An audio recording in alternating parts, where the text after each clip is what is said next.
All right, good morning, church. It is Wednesday, April the 8th, still in quarantine, still in the middle of all this COVID-19 pandemic stuff. I wanted to send you another midweek encouragement, and this week feels especially weird for me because it's Passion Week, it's Holy Week. And so for Christians, for believers, this is like the pinnacle of the year. I mean, this for me honestly is the week that I look forward to most. And ordinarily, in the regular world, we would be having services and meetings, and there'd be more going on. Today's Wednesday, tomorrow's Thursday. Ordinarily, we'd have a Maundy Thursday service, a foot washing service. We'd have a Good Friday service. In times past, I've done a sunrise service. Right, as soon as you get out there before the sun rises.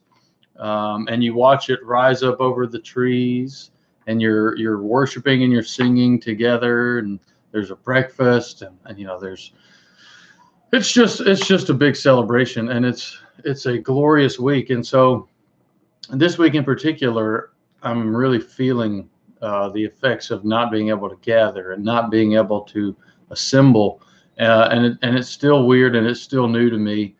But the good news is that truth that we celebrate doesn't change regardless of our circumstances. So all the things that we celebrate every year at this time of year, and all the things that we are supposed to celebrate each day, that Christ is alive, and that Christ has risen, and that death has been conquered, and that sin has been conquered, and there's hope for sinners for eternity, and there's hope for sinners for restoration and for transformation for today and tomorrow and every day. All those things are still true. And so this week I've really been thinking about the Holy Week in light of the fact that we can assemble. And I wanted to share one thing with you. So it's Wednesday. So as the scriptures lay out this week, we don't really know what happened on Wednesday. We know that of course, on Sunday, this coming Sunday, the tomb was empty. Jesus rose from the dead, and we celebrate that. But it's important to also pause before we get to Sunday and reflect on everything that had to happen leading up to the resurrection.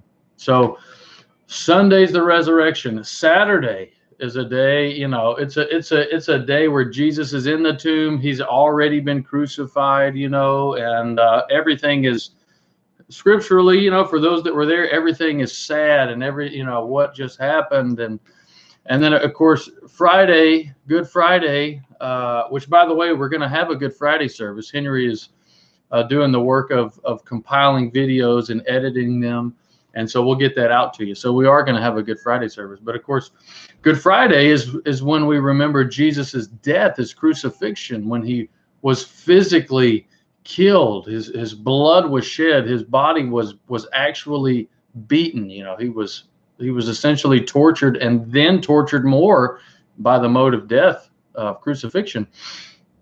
Maundy Thursday would be celebrating the Last Supper, Jesus washing his disciples' feet. All these things had to happen leading up to the resurrection.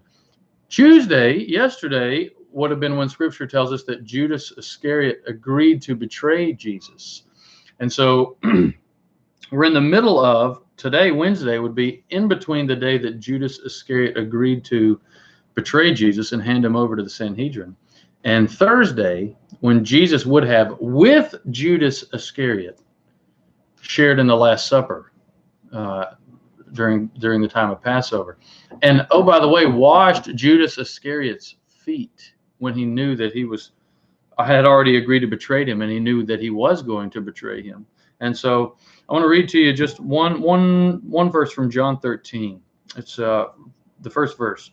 It was just before the Passover feast, and Jesus knew that the time had come for him to leave this world and to go to the Father. And now listen to this statement. This is right before he's getting ready to share. He now showed them the full extent of his love. Having loved them for the last 3 years or more of being with him in his public ministry, He now showed them the full extent of his love. He's getting ready to show them the full extent of his love, which is that even those who betray him and hand him over to be killed for silver, for some coin, Jesus breaks bread with them. He shares the cup with them. He spends time with them when he could have been doing anything in the days leading up to his crucifixion.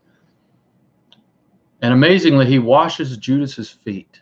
He washes his feet. He shows them the full extent of his love. And then, of course, offering himself for them is the full extent of his love. So we celebrate Sunday. We celebrate the resurrection. Rightfully so.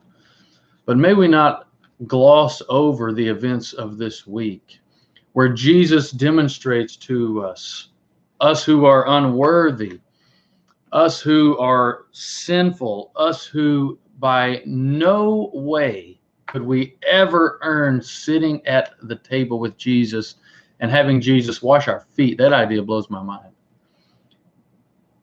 But he loved us so much that he willingly came down and demonstrated the full extent of his love by fellowshipping with us, by inviting us to the table, by offering himself for us, and then ultimately by giving us hope. Sunday morning, we're going to celebrate hope. But don't gloss over these events where Jesus shows the full extent of his love to the world. And so I'll really just leave you with the same question I've left you with in weeks before, is that we've got time. We've got a little more time now, or at least a little less distractions in many ways. Reflect on the full extent of Jesus's love for you and for the world.